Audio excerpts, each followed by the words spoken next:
Queridos, a palavra de hoje, como o apóstolo já fez a introdução, eu daria o título de A Justiça de Deus.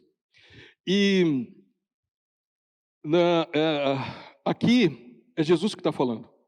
Quando ele traz essa palavra que nós acabamos de ler, ele subiu no monte das bem-aventuranças, fica na região ali da Galileia. Imagine você ali, próximo ao mar da Galileia, subindo com o mestre. As multidões, ele atraía as multidões, não porque ele falava, fazia barulho, porque ele fazia micagem, não. Porque na palavra dele havia solução, havia restauração, havia cura, havia transformação na vida daqueles que ouviam. Então, as multidões eram atraídas por ele. E ele, quando ele subir não é legal. O morro lá das bem-aventuranças é alto, e eles subiam a pé. E falou, poxa, mas será que vale a pena eu subir lá? Um ou dois talvez podia subir. Uma multidão. Por quê? Porque sabia que da palavra de Jesus saía poder para transformar, para mudar vidas. E quando ele começa, ele sobe lá em cima, né, e se assenta. Jesus não pregava assim, né, porque ele era um rabino. Os rabinos eles se sentam, e o ministério de Jesus, o que transformou a vida das pessoas foi o ensino, não foi a pregação, o apelo, o grito. E a gente às vezes faz isso. Eu vou pregar para vocês hoje. Jesus ensinava, porque no ensino é que está o segredo de você ter uma transformação na tua vida. Não são palavras que mexam com o teu emocional, mas palavras que mexam com a essência daquilo que você é, daquilo que você pensa, daquilo que você vai agir em cima daquilo. Então Jesus fazia assim, e a hora que ele começou a pregar, ele começou a ensinar, né? Ele falou sobre os humildes, ele falou sobre os que choram, ele falou sobre os mansos, e aí ele vem e começa a falar, bem-aventurados os que têm fome e sede de justiça, porque serão fartos. E quando estava preparando essa palavra, pensando, né? O que é justiça? O que é a justiça? Eu falei, já sei. Moderno, estava falando agora ali atrás com o Maurício, disse, poxa, cara, pastor, eu lembro quando tu era novo, aqui, em 2008 tu ministrou no meu encontro. Eu falei, glória a Deus, né? Sou jovem ainda, viu? Moisés com 80 anos começou o ministério. Eu não cheguei lá. E aí, eu botei no Google, assim, depois você pode fazer esse exercício em casa, justiça. E aí coloquei lá no Google imagens, sabe? E o que apareceu?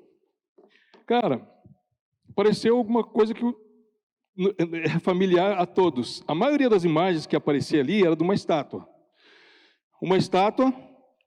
Essa estátua estava com os olhos vendados, com uma espada na mão e com uma balança na outra mão. Alguém já viu essa imagem? Sim ou não? Amém? Quem é do direito é bem familiar, né, Danilo? E outros colegas. Mas, e eu falei, tá aí, cara, olha, que legal, porque eu acho difícil explicar a justiça. O que é justiça? Justiça para mim é difícil. Por exemplo, se eu tenho 2 frangos assados, o pastor Edson não tem nenhum. Eu como os 2 frangos assados, ele não come nenhum, na média nós comemos um cada um. Se a gente for fazer uma média, falei, é justo, né? Um para cada um. Mas se você for entrar e aprofundar nessa palavra, né, justiça, é difícil definir. Então, ela é cega porque ela não faz distinção de pessoas. Ela usa uma espada porque às vezes você precisa usar a força para se cumprir aquilo que a justiça determina. E uma balança que significa o símbolo da igualdade. Agora, de onde vem essa estátua? Sou curioso, fui pesquisar. Aquela estátua é a deusa Justícia, romana, que é a mesma deusa Dice, grega, da cultura greco-romana. E quando você pega a justiça pelo mundo, você dificilmente chega num acordo. Quer ver uma coisa? A justiça para o viciado em drogas, a justiça, poxa, eu acho que deveria ser liberada a droga para todo mundo. Afinal de contas, se o cara não quer usar a droga, ele não usa, mas eu quero, então acho que é justo, tem que ser liberado as drogas. A justiça para aquele que defende os direitos do corpo, né? Bom, eu estou grávida, mas eu não quero essa criança. Então, essa criança vai ser um estorvo para mim. Então, eu tenho o direito, e é justo eu abortar, porque eu não vou ter condição de cuidar. Para o LGBT, ou da comunidade LGBT, o casamento homossexual é justo. Por quê? Porque se o homem quer casar com homem, mulher com mulher, e aí? O que você tem contra? Então, queridos, o que eu quero mostrar é que em nome da justiça, muitas coisas são feitas. Muitas aberrações são feitas. No nome da justiça, genocídios aconteceram. Quando você olha para o Holocausto, 6 milhões de judeus foram mortos. Mas por quê? Porque eles são uma raça inferior. Afinal, é justo, não é justo uma raça inferior ter os mesmos direitos que eu, porque nós estamos em tempo de crise, por que eles vão ter a mesma privilégio que nós? Então, justiça é um termo muito complicado, muito difícil de você chegar num consenso. Agora, lá em Salmos, capítulo 15, versículo 1 e 2, o salmista, Davi, ele diz assim, ó: quem habitará no seu tabernáculo? Quem, Senhor, foi uma pergunta, habitará no seu tabernáculo? Quem há de morar no seu santo monte? Porque não tem lugar melhor para você estar do que na presença de Deus, no tabernáculo, na presença do Deus vivo, do Criador dos céus e da terra, daquele que sabe todas as coisas. Não tem melhor lugar do que você estar do que na presença dele. Então ele olhava tudo que ele fazia, Davi, o Senhor pode fazer qualquer coisa comigo, mas não me retira de mim o teu Santo Espírito. E ele completa dizendo, no Salmo 15, 1 e 2, quem, Senhor, habitará no seu tabernáculo? Quem há de morar no seu santo monte? E aí ele responde, o que vive com integridade e pratica a justiça. Pai, e agora? Que justiça será essa? A justiça de quem? De que grupo? De que categoria? A justiça de Deus. Mas o que é a justiça de Deus?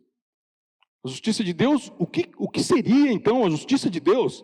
Se é tão importante para você estar na presença de Deus, você precisa ter integridade e praticar a justiça. Então é importante que você saiba o que é a justiça de Deus. E na Bíblia, nós temos que é a fonte da vontade da palavra de Deus, amém? Concordam? Amém? Então aqui está a justiça de Deus. O que é justiça então, Humberto? Você está enrolando. Não, então vamos lá. Justiça, no hebraico, que a Bíblia foi escrita em hebraico e em grego. O Velho Testamento em hebraico, o Novo Testamento em grego, alguma coisa de aramaico também, alguns versículos. Mas a maioria em hebraico. E no hebraico, justiça, a palavra justiça, você traduz ela por tzedek. Tzedek. E, para mim, esse entendimento mudou a minha vida completamente. Eu sempre busquei o equilíbrio nas coisas, antes de eu me converter. Então, quando eu descobri que justiça significava tzedek, aquilo acendeu uma lâmpada no meu olho e no meu coração. E então, mas como assim? Tzedek, Humberto, isso aí para mim não significa nada. Sim, para mim também não. A partir do momento que eu descobri que a palavra tzedek, no hebraico, ela tem a palavra nominal e tem um significado por trás dela. Tzedek, quando você está em Israel, você fala assim, até hoje, até nos dias de hoje, você vê um quadro, o quadro está torto. Esse exemplo, quem me conhece já sabe que eu dou ele há muito tempo, mas acho que é o mais prático para você entender o que seria. Você está olhando o quadro na parede, ele está torto. Então, chega um amigo teu, fala, ô Humberto, aquele quadro ali, um amigo meio chato, né? Não está tzedek, lá em Israel. Como assim? Não, ele não está no lugar correto, não está no lugar justo, não há justiça. Então, a justiça, ela significa estar no lugar correto. É isso que significa justiça, biblicamente falando, segundo a palavra de Deus. A palavra justiça significa você estar no lugar correto. Ok, mas não progrediu muito. E o que mais? Bom, lá em 1 Coríntios, capítulo 1, versículo 18, diz que certamente a palavra da cruz é loucura para os que se perdem, mas para nós que somos salvos é poder de Deus. Então, a palavra de Deus, a justiça, segundo a visão de Deus, ela vai chocar com a visão do mundo. Isso é certo. No lugar, por exemplo, da justiça, significa você estar no lugar correto. No lugar da venda, a Bíblia diz lá em Provérbios capítulo 15, versículo 3, que os olhos do Senhor estão em todo lugar contemplando os bons e os maus. Os olhos do Senhor não estão fechados, eles não estão vendados. Eles estão olhando por toda a terra, os bons e os maus. E no lugar da espada, a justiça de Deus diz que o justo, o tzadik, ele viverá pela fé. Não é pela espada, não é pela força. Ah não, mas se o cara fez isso para mim, eu vou lá e vou fazer. Se ele furou um olho, eu vou lá e furo os dois. Se ele me chutou a canela do meu filho, eu vou lá e chuto a cabeça do filho dele. Não. Diz que o justo viverá pela fé. Irai-vos, mas não pequei, porque a vingança pertence ao Senhor. Assim diz na palavra de Deus. E lá o meu amigo garotinho, Diogo, falou aqui, 1 Coríntios, versículo 13, capítulo 13.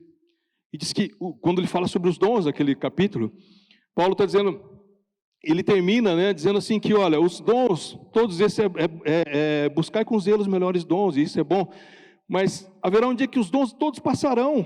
O que vai ficar é a fé, a esperança e o amor. E o maior deles, todos, é o amor. Não é a espada da justiça de Deus que vai operar. E, fazendo uma alusão àquela imagem da justiça do mundo, no lugar da balança, igualdade, tzedek significa você estar no lugar correto, como eu falei. E nem sempre é igualdade, viu? Não interprete mal. Não, Deus não é um Deus desequilibrado. Não. Não há acepção de pessoas diante de Deus. Ele não ama mais a mim do que ao Léo. Ele não ama mais o apóstolo do que ao pior dos bandidos que esteja lá na fila da pena de morte. Deus ama a todos. Em João capítulo 3, versículo 16, ele diz que Deus amou o mundo de tal maneira que deu seu Filho único para que todo aquele que nele crê não pereça, mas tenha vida eterna. Então não tem bonzinho ou mimadinho de Deus. Todos somos iguais diante de Deus. Porém, somos colocados dentro do reino, da construção do reino de Deus, em lugares, em posições, em funções diferentes. Quer ver uma coisa? A posição de autoridade de um pai com um filho não é a mesma, concorda? O pai tem autoridade sobre o filho, sim ou não? Sim ou não? Amém? A posição dentro de uma casa, da esposa com o filho, com o marido, é diferente. Porque Deus ama mais o marido, então, do que a mulher, eu amo mais a mulher do que o homem? Não, mas são posições diferentes, constituições diferentes, constituições físicas, inclusive, diferentes. Mulher tem condições, ou tem particularidades que o homem não tem. O homem tem particularidades que a mulher não tem. E glória a Deus por isso. Já pensou se fosse tudo igual? Eu não queria. Lá em casa nós somos homem e mulher, se damos muito bem assim. Então, lá em Efésios capítulo 5, ele fala sobre isso, Paulo fala sobre isso, ele fala sobre o que seria um lar segundo a vontade de Deus, está no lugar correto que Deus colocou. Ali diz assim, o homem, você será o cabeça da mulher. Cabeça significa autoridade, significa quem toma as decisões, quem bota aqui nas costas, quem assume a responsabilidade pela casa. E diz que a mulher, não vou jogar pedra em mim, tá? Mas a mulher seja submissa ao vosso marido. Olha que loucura. Eu, quando entrei na igreja, a primeira vez, uma das primeiras vezes que eu entrei, assim, a paisana, né? Lá atrás, para ninguém me ver. Não foi aqui, ainda estava no Paraná e não tinha compromisso com Deus. E estava naquela experiência de namorar. E aí uma mulher, uma moça, né? Era uma reunião de jovens, faz tempo. E a moça estava falando sobre submissão. Aquilo chegou a me arrepiar, assim. Falei, meu Deus, submissão, isso para mim é muito difícil. Submeter, porque eu pensava assim, não, ninguém tem nada com a minha vida, ninguém coloca comida lá em casa, ninguém tem direito de falar nada para mim, eu sou dono do meu nariz. Eu fui ensinado assim, né? E aí vem me falar de submissão, então eu entendo talvez, às vezes, quando uma mulher recebe isso que está escrito na palavra, pode ficar, talvez, desconfortável, né? Então, o homem é o que dá o destino, que dá a direção para casa. Um corpo sem cabeça, ele não sabe para que lado que vai. E isso não é uma posição para que você possa se vangloriar, para que você possa dar ordens, simplesmente falar, ó, vai lá engraxar meu sapato, pega amanhã eu quero comer carne de cordeiro, ou esse café aqui não ficou bom. Não é isso. Se você pensa assim, você não entendeu nada do que é a vontade, o propósito de Deus para a vida do homem. E quando os discípulos, lá em Mateus capítulo 20, versículo 25 a 28, Jesus estava com os discípulos e viu aquele burburinho no meio e tal, eles estavam ali conversando e a hora que Jesus chegou, todo mundo... né? O que foi? Não, tudo bem, mestre, não foi nada, não, sim. Vocês estavam falando sobre o quê? Então tá, ó, é o seguinte, é que quando o Senhor for para a tua glória, se assentar no teu trono, coloca um à direita e outro à esquerda, eu e ele aqui, meu mano, né? À direita e outro à esquerda do teu trono. Aí Jesus fala assim, olha, pessoal, vocês não estão entendendo. Os governantes do mundo, eles dominam sobre os povos, colocam jugo sobre os povos. Agora, entre vocês não será assim. Entre vocês, aquele que quer ser o maior, que seja o menor. Aquele que quer ser o líder, o cabeça, que seja aquele que serve a todos. Assim como eu dou o exemplo para vocês, e pouco depois ele vai e lava os pés de todos os discípulos na ceia, pouco antes dele morrer. Então, o homem, a função do homem é servir a sua família. Servir como assim, Humberto? Servir dentro do mesmo propósito. Servir para que a sua família chegue no propósito que Deus tem para ela. Servir para que haja uma direção. E a mulher submissa, o que é ser submissa? Submissa é você estar debaixo da mesma missão. Qual é a missão? Fazer com que a sua família chegue ao trono de Deus. Que os teus filhos sejam poderosos nessa terra. Salmo 112 diz isso. Bem-aventurados os que se comprazem na palavra do Senhor e obedecem os seus mandamentos, seus filhos serão poderosos na terra. Mas se não houver ordem, se não houver o tzedeque de Deus, isso não acontece. Isso não acontece assim, ó. Plim, plim. Deus não trabalha com plim-plim. Quem trabalha com plim-plim é o Walt Disney, aqueles desenhos de mágica que transforma o cara num sapo. Deus não faz assim. Deus trabalha debaixo de princípios, do princípio da palavra, da Torá de Deus. Jesus estava ensinando a essência da Torá, a essência da palavra, a essência daquilo que está escrito aqui. Não para você ficar escravo de lei, mas para você saber que pelo princípio da lei, você é livre. Você é livre. A tua família é libertada. A tua família passa a viver numa outra dimensão. É o tzedeque de Deus, você está no lugar correto. O filho, a palavra diz que os filhos honrar pai e mãe, para que sejam alongados os seus dias. A Torá, a palavra, o tzedeque de Deus, o lugar correto. Quando está fora do lugar correto, tem que corrigir para que vá para o lugar correto. E Deus, Ele não usa mais a vara, nem para fazer plim-plim e nem para dar varadinha na bunda, mas Ele usa correções, onde você é colocado em situações que a hora que você menos espera, você fala, puxa vida, como é que eu vou resolver isso?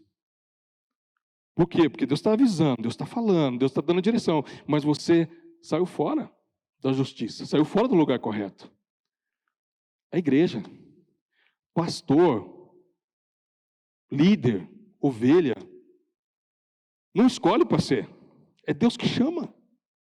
Não, mas peraí, mas, cara, eu prego melhor que o pastor Humberto lá. Por que ele está lá pregando e eu estou aqui no banco? Saiba esperar. Saiba esperar. É Deus te treinando, é Deus te capacitando. É Deus te dando raiz. Porque tudo são passos que são dados. Então, Deus não errou, não. Quando houve a revolta de Corá lá no deserto, que eles se levantaram contra Moisés, porque Moisés é isso, Moisés é aquilo, Moisés é aquilo outro, Deus falou, opa, peraí. Aí é daquele que tocar no meu ungido. Está no lugar correto que Deus colocou, de Sedeque, a justiça. Isso é justiça. Mas então, cara, por que a maioria dos lares hoje não é assim como você está falando? Aí eu vou ter que fazer uma viagem com vocês lá para o passado, lá para Gênesis. Quando Deus cria o mundo, Ele cria todas as coisas. Do primeiro ao sexto dia, Deus começa, haja luz. Dali a pouco, cria o sol para governar o dia, a lua para governar a noite, cria os peixes, cria os animais da terra, os répteis, cria as aves. Por último, Ele cria o homem. 6 dias. E Ele não autorizou ninguém desobedecê-lo. Você pensa que alguém pode desobedecer a Deus? Sim ou não? Existe alguém que pode desobedecer a Deus? Sim ou não? Hã? Posso falar que? Posso falar que sim. Quem, apóstolo? Só o homem. O homem pode desobedecer a Deus. Isso chama-se livre-arbítrio. É poder para desobedecer a Deus. O único ser em toda a criação que tem o poder de desobedecer a Deus chama-se homem. Por quê? Porque Deus queria uma família. Então Ele nos criou o homem, para ter uma família com filho segundo o seu Filho Jesus. E isso já estava predestinado desde antes da fundação do mundo.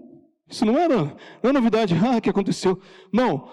Deus criou o homem, Deus criou todas as coisas, em tudo no seu perfeito lugar, de Sedeque. E ali, você imagina assim a imagem que eu penso agora, um motor. Eu não sou bom nisso.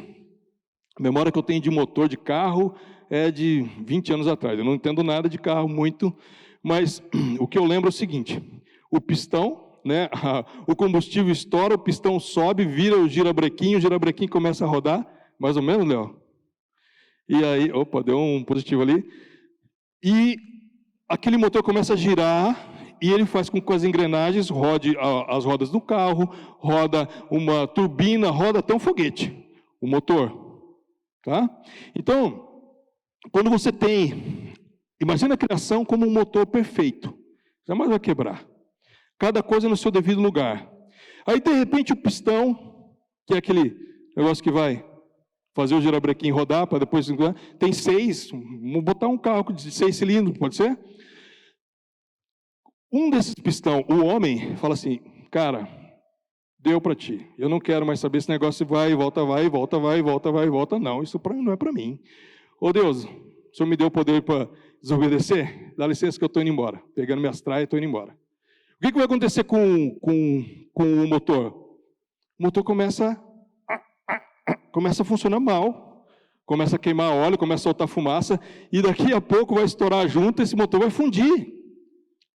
Colocando dentro do Sedeque de Deus, é isso que o homem fez. A única coisa que Deus falou para ele, não, tu não pode comer da árvore do conhecimento do bem e do mal, do fruto. A única coisa que você não pode. E aí o homem fez exatamente isso. Ele escolheu, ele decidiu desobedecer a Deus, sair do lugar correto. E quando o homem sai, toda a criação geme. Toda a criação foi prejudicada, porque ele saiu do lugar onde ele não deveria ter saído. Poderia, mas não deveria. Todas as coisas me são lícitas, mas nem tudo me convém. O homem não deveria ter saído, mas a hora que ele sai do lugar correto de Deus, porque o pecado, a decisão dele de desobedecer a Deus, permitiu que o pecado entrasse no mundo. E quando o pecado entra no mundo, ele desestrutura todo mundo. Antes de Adão pecar, não existia vulcão em erupção, não existia tsunami, não existia terremoto, não existia chuva de granizo, não existia seca, fome. Não. Estava tudo em perfeita ordem. Não existia falta de amor, não existia maldade. O mal não existia. Não fazia parte da natureza do homem, nem do jardim do Éden. Não existia frieza, não existia enfermidade, não existiam guerras. Quando o homem resolve pecar, ele abala toda a estrutura da criação do reino de Deus. E o Tzedeque, ele sai do lugar correto e abala toda a estrutura. O único que podia fazer isso, fez. E o pecado tirou o homem da presença de Deus. Esse pecado. O homem não foi feito para morrer. O homem foi feito para ter vida e vida eterna. Não falou para Adão morrer. Ele falou que se comer do fruto vai morrer. E a hora que ele come, o salário do pecado é a morte. Foi o que aconteceu. A morte passou a fazer parte da natureza do homem. Então, o pecado tirou o homem da presença de Deus, alterou toda a estrutura do reino e continua fazendo isso até hoje. Até hoje o pecado continua escravizando pessoas. Até hoje o pecado continua separando famílias. O pecado, ele gera distorção de comportamento que faz com que a pessoa sofra. Por quê? Porque saiu da presença de Deus. Quando Jesus está falando de justiça, ele está falando disso. Lá no Sermão do Monte, ele se assenta, ele fala: bem-aventurados os que têm fome e sede de justiça. É dessa justiça. De que as coisas na sua vida estejam no lugar que Deus planejou para que estejam. Não em outro lugar. E o que é ser feliz? Quando ele fala bem-aventurados, o que é ser feliz? Significa, bem-aventurado significa feliz ou mais que feliz. Né?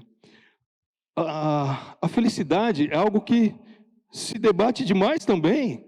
E o mundo ele traz um conceito muito vazio, muito rápido de felicidade. Você está com... cara, hoje minha cabeça não está legal, eu não estou conseguindo... Parece que eu estou tão triste, tão abatido. Já sei. Vou no boteco tomar uma cachaça, juntar meus amigos, depois uma droga. Amanhã é outro dia. Amanhã eu vejo. Essa é a solução que o mundo dá. Aí teu casamento não está legal. Poxa, cara, meu casamento não está legal e tal, mas tô vendo. Aí tu vai bater um papo com aquele colega lá no boteco. Cara, como é que tá? Ah, pô, eu tô assim, assado. Pô, mas também, cara, aquela mulher não te merece. Olha aí, o que é isso, rapaz? Ó, tem uma coleguinha ali, ó, bonita, inteligente, mulher, cara, é para ti. Você será? Tá. Então, vou experimentar. Resolve a situação por uma noite.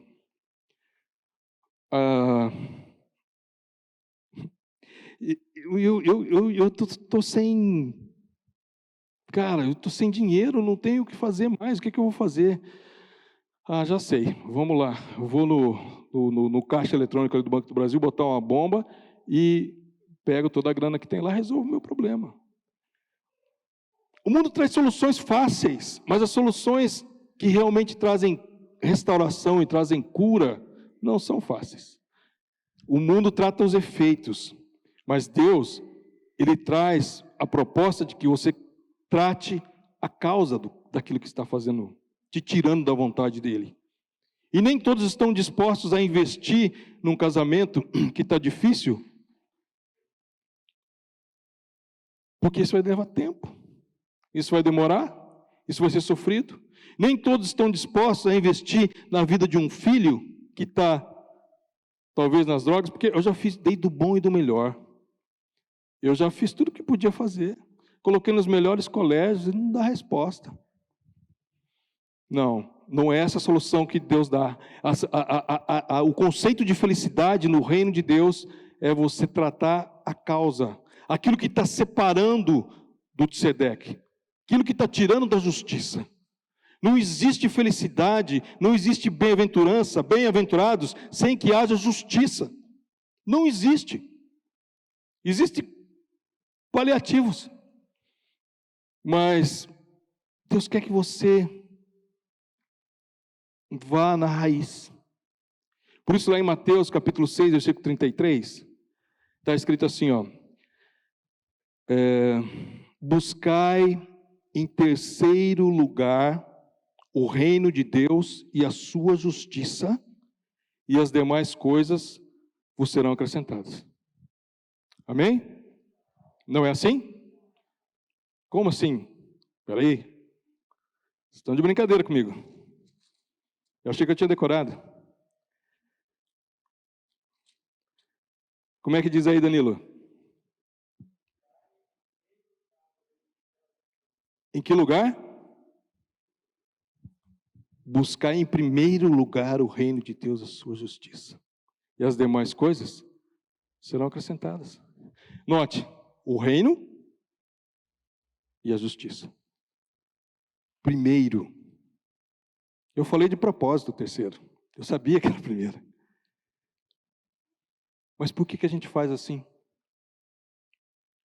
Por que a gente busca Deus em terceiro, em quarto lugar, e não busca Ele em primeiro lugar, como diz na palavra de Deus?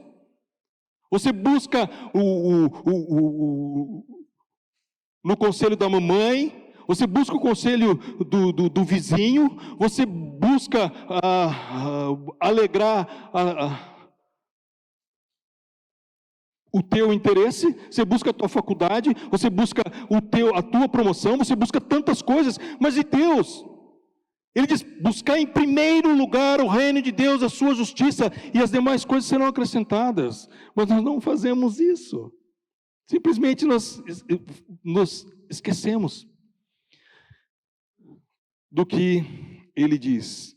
Mas se você quer realmente ser feliz, se você quer ser bem-aventurado, buscar em primeiro lugar o reino de Deus, a sua justiça, e as demais coisas vão ser acrescentadas. E depois ele diz assim, ó, bem-aventurados os que têm fome e sede de justiça. Tá, mas o que é ter fome e sede? Né? Não adianta você ter comida à vontade, bebida à vontade, se você não tiver fome e não tiver sede. Lá no Evangelho de João, Jesus diz que, no capítulo 4, diz que aqueles que creem em mim, como diz as Escrituras, do seu interior fluirão rios de água viva. Mas está fluindo um rio de água viva, mas você não tem sede para beber. Não adianta. Então, por isso que Jesus está falando, bem-aventurado que tem fome e sede de justiça. Quem é que já teve fome? De comida, estou falando agora, comida. Fome e sede. Você consegue ficar 4 dias sem beber água? Estou falando água. Sem comer, talvez, né? Tem alguns casos. Mas é desagradável. É ruim. Aquilo te incomoda. Se eu começar a falar demais aqui, daqui a pouco você fala, pô, esse cara está falando demais, já está na hora de eu jantar, estou com fome. Né? Eu sei. Mas, por que não temos a mesma fome e sede da justiça de Deus? Da presença de Deus. E a justiça, para você estar no lugar correto, você tem que estar na presença de Deus. Porque quando você tem fome e sede, você não quer saber, não tem vigília marcada aqui. Quantas vigílias nós marcamos aqui? Faltam pessoas. Falta fome. Falta sede. Culto. Nós temos o privilégio de poder ter o culto aqui aberto. Glória a Deus, nós nunca paramos talvez alguns, dá para contar nos dedos. Vimos testemunho de pastores aqui chorando, porque não podiam fazer o culto nas suas igrejas, porque era proibido. Nunca faltou aqui. Mas às vezes, sobram cadeiras. É preciso ter mais fome. É preciso ter mais sede. Nós queremos aquilo que nos agrada, nós queremos aquilo que vem para o nosso prazer, nós queremos o conceito da vida de um filho, nós queremos o conceito de um casamento, nós queremos ganhar mais dinheiro, nós queremos entrar numa empresa legal, nós queremos que a nossa empresa cresça. Mas A palavra de Deus diz: buscar em primeiro lugar o reino de Deus e a sua justiça, e as demais coisas serão acrescentadas. A fome, ela não é uma coisa que ela vem e passa. A fome, ela vem todo dia. E quando você não se alimenta, aquilo te traz dor. É assim que tem que ser, é isso que Jesus está falando. Bem-aventurados os que têm fome, que têm sede de justiça. Precisamos despertar. Não para aquilo que eu estou falando. Isso aqui foi dito há 2000 anos atrás. Não deveria ser novidade para nós. Não deveria ser o terceiro. E lá em Romanos capítulo 14, 17, diz que o reino de Deus não é comida nem bebida. Então, mas justiça, paz e alegria no Espírito Santo. Nós temos que ter a fome da justiça, da alegria e da paz no Espírito Santo. Fome não é passageira, provoca sofrimento. Quando você vê o filho pródigo, lembra da parábola do filho pródigo? Sim ou não?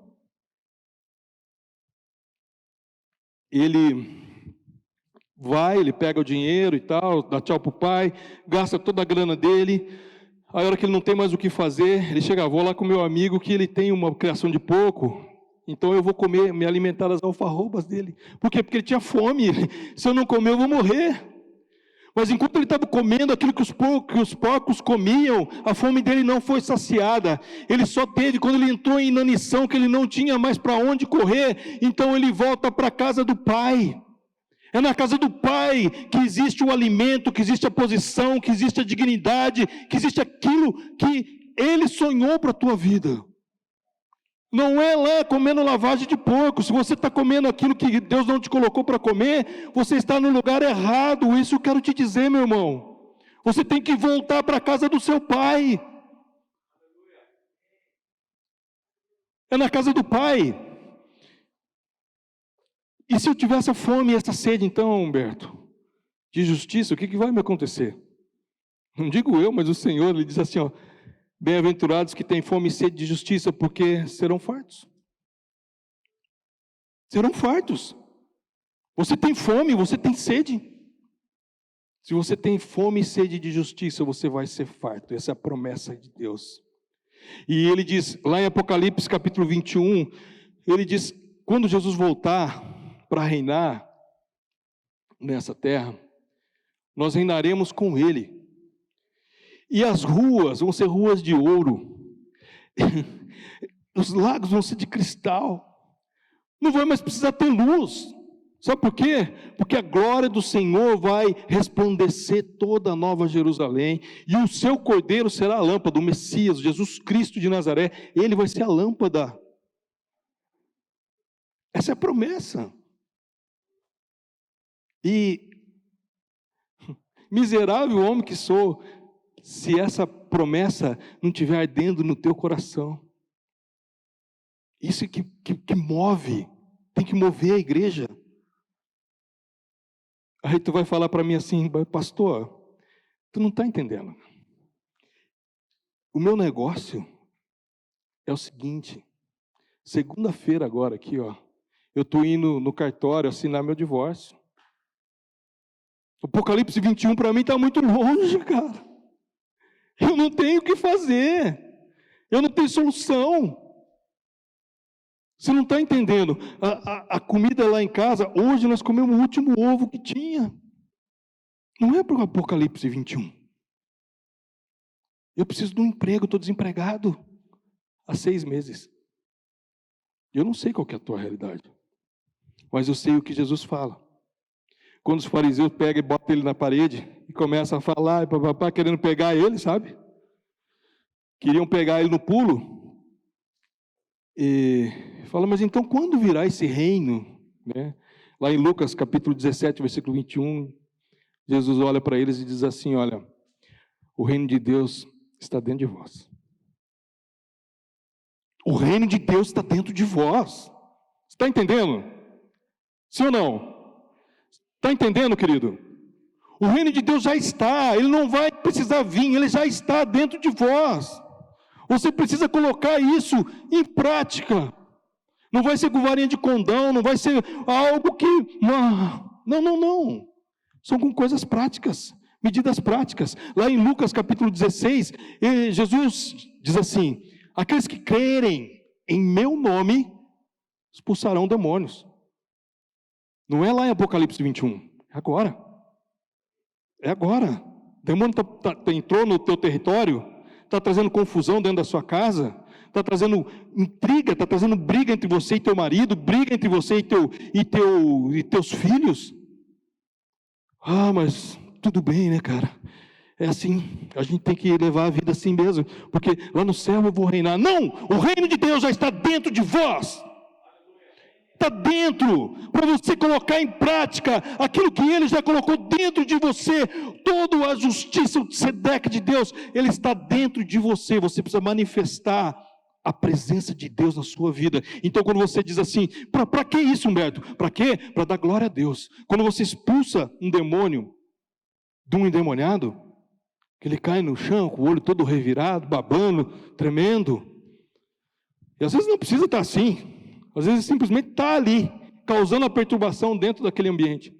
Você ele te manda embora em nome de Jesus. Ele vai. Para anunciar que lá no reino de Deus não vão haver mais demônios. Você não vai mais sofrer isso. A tua família não vai mais ser destruída por causa disso. Mas você precisa entender e colocar em prática. Quando você pega e fala assim, expulsarão demônios, colocarão a mão sobre os enfermos e serão curados. Isso não é para acontecer lá, porque lá já aconteceu. Lá não vai mais ter enfermidade, não vai ter doença. Então quando você ora por um enfermo e ele é curado, você está manifestando o reino de Deus, dizendo assim, lá no reino de Deus não vai haver enfermidade. Quando você luta por a tua família, você restaura a tua família, você exerce a posição de homem da casa, de cabeça do teu lar. Você, mulher, se coloca como auxiliadora do seu marido, porque ninguém é cabeça, ninguém lidera se não houver cooperação, se não houver auxílio, se não houver... Não, eu não vou deixar ele, porque em mim ninguém manda igual eu, né? Manda sim. Se você quer viver dentro da justiça de Deus, se quer aproveitar a vida e vida em abundância, você precisa entender essas verdades do reino de Deus. A justiça de Deus, onde Ele quer te colocar, está debaixo da mesma missão. Para quê? Para que a tua família seja bem-sucedida. Para quê? Para que os teus filhos sejam bem-sucedidos. É para isso. É para isso. Então, quando você exerce a justiça de Deus, ela já está dentro de você, ela não está nem ao teu alcance, ela está dentro, o reino está dentro. Você precisa fazer com que isso seja manifestado dentro do teu trabalho. Juntou um bolinho de gente ali para falar mal do chefe. Cara, o que a Bíblia diz lá em Romanos 13? Orai pelas autoridades, porque é Deus que coloca as autoridades. Não é o concurso do banco do, sei lá eu, né? Não é o vestibular, não. Deus estabelece as autoridades e nós temos que orar por elas. Quando você pega e começa a falar mal do teu patrão, quando você começa a falar mal do teu governo, quando você começa a falar mal das pessoas, você está indo contra a vontade, o tzedek de Deus. Então, tá, mas como que eu vou alcançar isso? Cara, tu não sabe minha realidade. Minha realidade está assim, sabe isso que você está falando aí? Está ouvindo, está entrando por aqui, está saindo por aqui, porque eu estou aqui para passar um tempo, porque eu não sei que atitude tomar, eu não sei o que eu devo fazer, eu estou numa situação tão complicada agora, cara, que tu não sabe. Sim, eu não sei. Mas eu sei de uma coisa, você tem que trazer para a luz. Aquilo que está escuro, aquilo que está... Traga para a luz. Que luz, Humberto? Malaquias capítulo 4, versículo 2. Mas, para vós outros que temeis o meu nome, nascerá o sol da justiça, trazendo salvação nas suas asas. Saireis e saltareis como bezerros, soltos na estrebaria. Essa profecia do profeta Malaquias, o último profeta do Velho Testamento, ele está falando sobre o Messias, sobre o nosso Jesus, o sol da justiça. Quando ele fala o sol da justiça, ele está se referindo a Jesus, ao Messias. Ele não tinha clareza ainda que era o Yeshua HaMashiach, o nosso Messias, mas ao Messias que viria. E esse Jesus, quando ele entra na tua vida, meu irmão, ele traz luz, é como o sol. É como o sol da justiça. O que é o sol da justiça? É o sol que traz a revelação daquilo que precisa ser colocado no lugar correto dentro da sua vida. Aquilo que está desajustado, tem que ser ajustado. E ele diz, trazendo salvação nas suas asas. Aqui, a palavra asas, né, em hebraico, ela é kinaf, asas, tá? É a mesma palavra usada para a borda do talit. Uau, que loucura! Talit, talvez a maioria saiba, mas eu vou explicar o que é. O talit é a vestimenta do judeu, né? É como se fosse antigamente, agora é um pouco diferente, mas é como se fosse antigamente uma toalha de mesa com um buraco no meio, você coloca, e ao redor havia as franjas, que era o tzitzit, que é o tzitzit até hoje, que está no talit. Então, as bordas onde era colocada o tzitzit, as franjas, era a mesma palavra de asas é usada para a borda do talit. Por que você está explicando isso, Humberto? Porque quando Jesus vem, ele coloca isso em prática. Porque o judeu ele esperava que o Messias, isso como um sinal da vinda do Messias. Quem tocasse nas bordas das vestes dele seria curado, teria salvação. Isso aconteceu? Sim, aconteceu. Se você olhar na tua Bíblia, lá em Mateus capítulo 14, versículo 36, a Bíblia diz que todos que tocavam nas suas vestes eram curados. Todos. As vestes do Messias, Yeshua HaMashiach, Jesus Cristo, o nosso Jesus, o sol da justiça. Está faltando justiça na tua vida? Precisa de luz, precisa da luz do sol, o sol da justiça. Quando você toca nele, você é curado. Quando você toca nele, a salvação vem para a tua casa. A salvação vem aonde você estiver, não importa quão confuso seja a tua vida hoje. Você precisa trazer luz para ela. Você precisa trazer luz para ela. Você precisa do sol da justiça dentro da sua casa, dentro da sua vida. Mas se sou eu, não importa. Não importa. Mas o meu pai, a minha mãe, não importa.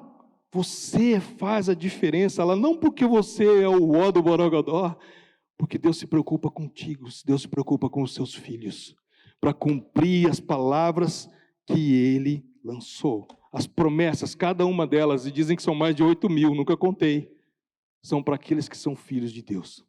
São para aqueles que receberam o sol da justiça na sua vida, que estão dispostos a colocar a sua vida segundo a vontade de Deus. Bem-aventurados os que têm fome e sede de justiça. Espero que você tenha entendido o que é justiça. Por quê? Porque você vai ser farto. Se você tiver fome e sede de justiça, a promessa é, você vai ser farto. Lá no céu eu vou reinar. Sim, mas Ele já te colocou aqui como rei e sacerdote. Dentro da tua esfera geográfica, tu tem que colocar em prática a justiça que Deus colocou como você, como autoridade para que isso aconteça. Não são palavras de consolo. Jesus não está preocupado em fazer média com ninguém. Jesus é o Filho do Deus Altíssimo. E Ele entregou a vida dele na cruz para que eu e você fôssemos salvos. Nessa noite talvez você precise tocar nas bordas do Knaf de Yeshua HaMashiach. Talvez você precise de cura. Talvez a cura seja não física. Talvez a cura seja na tua alma. Eu perdi o meu papel. Eu não sei mais onde que eu estou. Minha vida está assim, ó. Está confusa, eu não sei por onde começar. Eu quero ir embora só um pouco mais aliviado. E você pode fazer isso.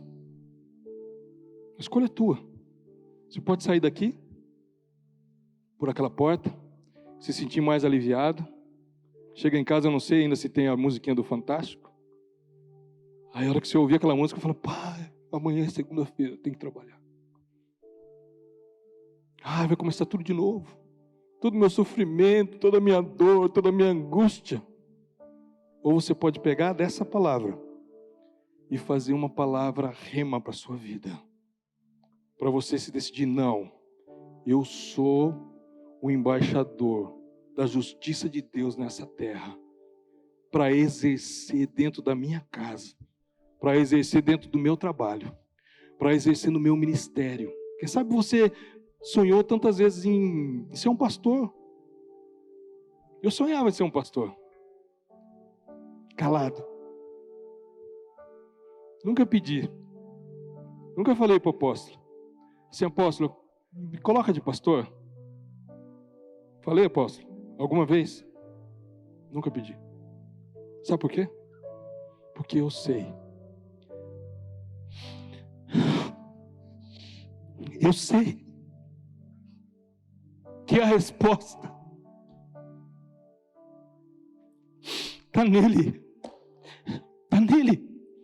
Ele tem a resposta para a tua vida. Ele tem a resposta para os teus sonhos, para os teus projetos.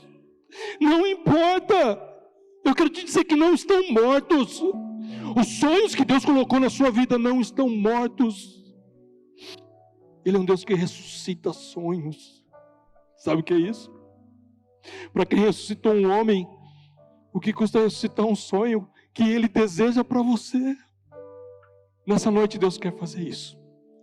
Eu me lembro quando, há anos atrás, já me perdi, 25, 26, 28 anos talvez, atrás, 28 acho. Eu estava na porta da minha casa, morava em Londrina, no Paraná. Eu me formei em veterinária, sou veterinário. Não exerço hoje, eu trabalho na área comercial, mas eu estava ali no portão de casa, eram umas 7 horas da noite, mas ainda era claro, e um portãozinho simples, assim, de ferro, fazia assim e balançava para todo lado. Eu sem camisa lá, eu descobri que aqui é uma grande vergonha se andar sem camisa, mas lá era até normal porque era mais quente. E de bermuda, assim, sentado de pé ali fora, olhando, eu não sei nem para quê, mas minha mente perdida no ar, e minha vida toda enrolada, toda embaraçada, estava assim, ó. Eu tinha uma namorada que tinha largado dela, mas ela estava grávida, ia ganhar a neném, Gabriela, e eu não tinha nem ideia do que eu ia fazer na minha vida, e pensando naquelas coisas. Daqui a pouco chega um amigo, ô Bertão, e aí? Eu falei, opa, ô Marquinhos, tudo bem? Amigo de infância, amigão, amigo. Ele falou assim, cara, e aí, quando é que tu vai para as águas? Eu falei, água? O que é isso? Eu era budista, 15 anos, jamais estava ali com a vida toda enrolada e falando um monte de coisa que eu não entendia, todos os dias, de manhã e de noite. E eu falei, não sei, o que é isso, Marquinhos? O Marquinhos falou assim, cara, ir para as águas é você se batizar, se aceitar Jesus na tua vida e se batizar. Simples assim, direto, ele falou para mim. E eu gostava muito dele.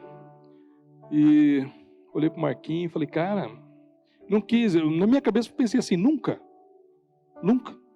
vou fazer isso. Por quê? Minha vida é toda enrolada. Eu vou fazer o que com Jesus? Cara, esse cara não sabe o que ele está falando. Eu vou respeitar. Respeitei. Falei, Marquinhos, cara, assim, ó, um dia, talvez, não vou dizer que não, né? Nunca diga não. Mas quem sabe, se eu for... quando eu estiver melhor, eu estou num momento muito ruim, cara, da minha vida. Não é hora de eu mexer com essas coisas. Eu não sou digno disso. Falei assim. Ele falou, tá. Agora, tu acha que quando você tiver do jeito que você está aí, ele nem sabia muito da minha realidade, ele sabia alguma coisa, porque eu tinha ido trabalhar fora, tinha voltado para Londrina e estava 1 ano e meio fora. E aí ele falou, olha, se você sem Jesus, se você com Jesus não conseguir resolver a tua vida, sem Jesus é que tu não vai resolver, cara. Tu tem que aceitar esse Jesus para tua vida. E eu olhei para ele e falei, meu, aquilo eu calei dentro de mim.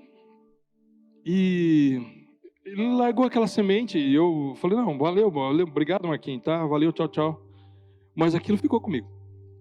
E passou o tempo, eu comecei a ir visitar alguma igreja e tal, mas eu vi a minha vida totalmente confusa, sem achar resultado. Falei, cara, como é que eu vou resolver minha situação? Eu tenho uma filha nascendo, não sei o que vai ser dela, como é que ela vai crescer, enfim, o apóstolo me ajudou muito nessa época. Depois, né, foi uma história antiga, 28 anos tem minha filha. E aí eu aceitei a Cristo, e ele não me falou com essas palavras, mas eu entendi assim: se buscar em primeiro lugar o reino de Deus e a sua justiça, as demais coisas vão ser acrescentadas. Ele falou, não se preocupa, cara, vem para Jesus do jeito que você está e deixa a coisa acontecer. Busca Jesus, busca Jesus, busca Jesus. Mas e depois? Cara, não sei, busca Jesus, busca Jesus. Mas e isso? Não sei, busca Jesus, busca Jesus. E eu, sem perceber, hoje eu percebo isso. O apóstolo me ajudou muito, muito. Sou grato pela sua vida. Muito grato. E então eu comecei a caminhar e buscar a Deus. Eu deixei ela lá no Paraná, vim para cá. E os anos foram se passando. No início ela tinha muita raiva de mim. Eu ia lá com ela com 3, 4 anos, ia pegar ela para a gente passear, para dar uma volta. E ela borrava a carinha assim, ó. Queria saber de mim. Eu falei, tudo bem, eu vou continuar. E continuei. E ligava para ela, não entendia muita coisa, mas sempre falava 1 vez, 2 vezes por semana, 1 vez por semana, às vezes cada 15 dias. Nunca deixei de falar. E foi passando o tempo. Ela se batizou com 16 anos, aceitou a Cristo. E eu já tinha aceitado, estava orando. Depois, o tempo passou, a menina cresceu. Esse ano, Gabriela está com 26 anos. Ela se formou. Eu não tinha condições de fazer isso, nem a mãe dela. Mas ela passou numa faculdade estadual, pública, em medicina. Se formou agora em janeiro. Só aí meu coração ficou desse tamanho, e longe. E como que buscar em primeiro lugar o reino de Deus? Podia orar, podia falar, mas eu não podia pegar na mão dela muitas vezes, eu estar mais presente. Mas mesmo assim, agora em abril, ela, pouco antes, né? Em março, ela me ligou, pai, eu e o Igor vamos nos casar. E eu queria que você fizesse o casamento, o nosso casamento. Cara, eu nunca tinha feito um casamento. Sou pastor, eu nunca tinha feito um casamento. E falei, poxa, vamos fazer um casamento da minha filha. Primeira pessoa, e se der um pano isso. Eu cheguei para o apóstolo e falei, e aí, apóstolo, o que eu faço? Falou, cara, tu é pastor, tu te vira. Agora é contigo. Eu falei, tá. E fui. Foi um dos momentos maravilhosos assim que eu tive na minha vida. Eu tive o privilégio de ver uma filha que naquela época eu não tinha esperança, assim, não sabia o que ia fazer, como que ia acontecer, será que eu tenho que casar, será que eu não tenho? Isso é uma outra história, né? O apóstolo me ajudou muito, mas o que eu quero te dizer é que não importa como está a tua vida hoje, querido, não importa aquilo que esteja rondando ao teu derredor, porque o inimigo, ele é como um leão que ruge, buscando a quem possa tragar, andando em derredor, buscando a quem possa tragar. Mas ele é como o leão. Nós servimos ao leão da tribo de Judá, ao filho de Davi, ao sol da justiça, e não há nada que possa se colocar entre ele e um filho dele. Nada, nada, nada. Ninguém poderá nos arrebatar da minha mão, ele diz a sua palavra.